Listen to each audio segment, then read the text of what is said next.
স্বচ্ছ পানিতে মাছের আনাগোনা দেখে আপনার মনে হতেই পারে একটু মাছগুলোকে ছুঁয়ে দেখার। আর এরকম স্বচ্ছ পানিতে মাছ ছুঁয়ে দেখতে চাইলে আপনাকে চলে আসতে হবে বগা লেক। জি ভাই, এটি কোনো কৃত্রিম লেক বা আমাদের সেন্ট মার্টিন নয়। এটি হচ্ছে বান্দরবনের রুমা উপজেলার কেওক্রাডং পর্বতমালার খুব কাছেই অবস্থিত। চলুন আজকে আপনাদের সেখানে নিয়ে যাই। তবে শুরুতেই বগা লেক সম্পর্কে একটু তাত্ত্বিক ধারণা দিয়ে নেই।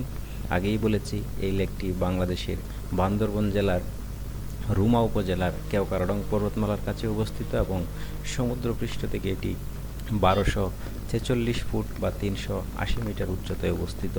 ভূতাত্ত্বিকদের মতে প্রায় 2000 বছর আগে উল্কাপাত বা মৃত আগ্নেয়গিরির জ্বালামুখ থেকে এটি সৃষ্টি হয়েছে। স্থানীয়ভাবে বগা কাইন হ্রদ বা ড্রাগন লেক নামেও পরিচিত। এই লেকটি প্রাকৃতিক সৌন্দর্যের জন্য পর্যটকদের কাছে এক জনপ্রিয় গন্তব্য। এর আকৃতি হচ্ছে ফানেল বা চুঙ্গা আকৃতির, যা একটি ছোটো পাহাড়ের চূড়ায় অবস্থিত এবং আগ্নেয়গিরির জ্বালামুখের মতো দেখতে। এর গভীরতা 150 ফুট প্রায় এবং তলদেশ হচ্ছে পাথুরে। অর্থাৎ আপনি যখন এখানে গোসল করতে নামবেন তখন আপনাকে সাবধান থাকতে হবে, কারণ এর নিচে কিন্তু মাটি নয় বরং বেশিরভাগই পাথর। আমি নিজেও নেমেছিলাম এবং সেটা পরখ করে দেখেছি।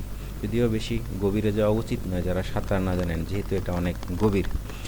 তো চলুন সেই বগালে কিভাবে যাবেন সে আলোচনা করি। আপনি বাংলাদেশের যে কোনো জায়গা থেকে চলে আসতে হবে বান্দরবন জেলায়, আর বান্দরবন থেকে চলে আসতে হবে রুমায়, আর রুমা থেকে বগালে খুব কাছেই। তো আমরা বাইক নিয়ে গিয়েছিলাম।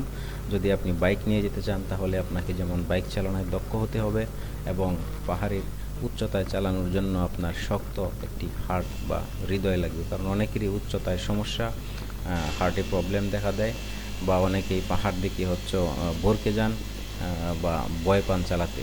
সেজন্য যারা বাইক চালাতে ভয় পান তারা চাঁদের গাড়ি পাওয়া যায়, সেই চাঁদের গাড়ি রিজার্ভ করে নিয়ে চলে আসবেন রুমা অথবা বান্দরবন থেকে, এবং সাথে অবশ্যই আপনাকে গাইড নিয়ে আসতে হবে।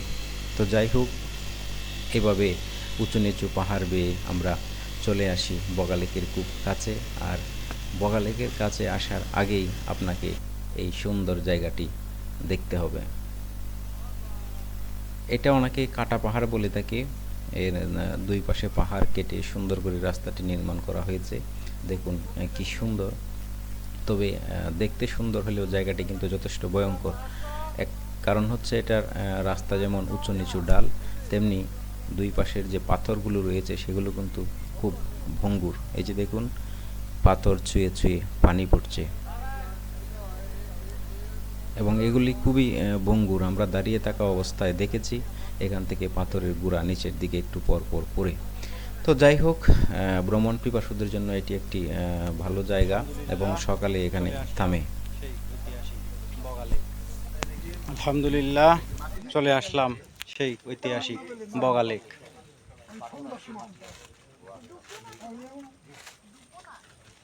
এখন এখানে গোসল করব।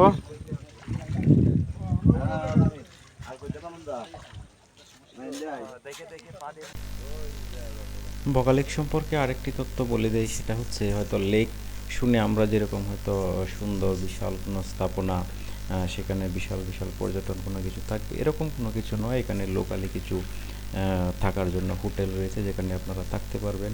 সরকারিভাবে তেমন কোনো কিছু নেই। আর এটা কোনো বিশাল লেকও নয়, লেকটা মোটামুটি ছোট। তারপরও পাহাড়ের উপর এটা কিন্তু একটা সুন্দর জায়গা। পাহাড়িদের জন্য পানির যেমন একটা কষ্ট, এই লেকটা অনেকটা পানির কষ্ট তাদের লাঘব করেছে। আর এই পানির লেকের পানিটা খুব সুন্দর, একটু হালকা নীল বা সবুজ টাইপের, আর খুব স্বচ্ছ। দেখুন দূর থেকে কি সুন্দর মাছ দেখা যায়, প্রায় 5-6 ফুট নিচ পর্যন্ত খালি চোখে আপনি দেখতে পারবেন। তো চলেন, বগা লেক দেখলাম, এবার লেকের আশেপাশের দোকান থেকে কিছু খাওয়া যাক। নেট নাই তাহলে লাইভে যাবে কেমন? এখন পেঁপে খাওয়া হচ্ছে, যে দেখি পেঁপেটা কিরকম।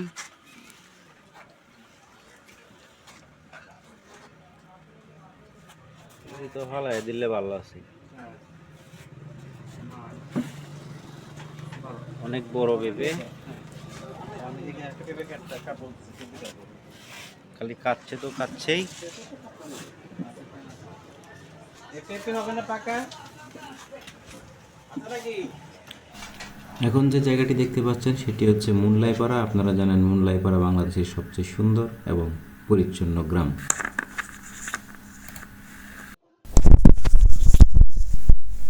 তো বগালেক নিয়ে ভিডিওটি কেমন লাগলো তা অবশ্যই কমেন্ট করে জানাবেন এবং লাইক কমেন্ট শেয়ার করবেন। আর যদি ভালো লেগে থাকে তাহলে পেজটি ফলো দিয়ে রাখবেন এবং ইউটিউব থেকে দেখে থাকলে চ্যানেলটি সাবস্ক্রাইব করে রাখবেন।